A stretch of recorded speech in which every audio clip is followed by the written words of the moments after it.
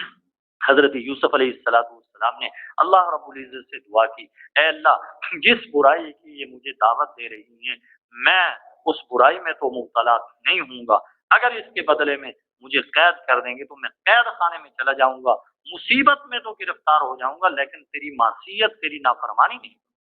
اس لیے انسان مصیبت میں مبتلا ہو جائے لیکن معصیت میں انسان مبتلا نہ ہو، گناہ کے اندر مبتلا نہ ہو، تو یہ یوسف علیہ السلام نے فرمایا۔ اور احبو یہ اس میں تفضیل کا صیغہ ہے، اس کا معنی یہاں زیادتی والا نہیں ہے، پھر تو اس کا مطلب یہ ہو جائے گا کہ جس چیز کی طرف وہ دعوت دے رہی ہیں وہ بھی ٹھیک ہے لیکن قید خانہ اس سے زیادہ محبوب ہے، یہ مطلب غلط ہو جائے گا۔ تو اس لیے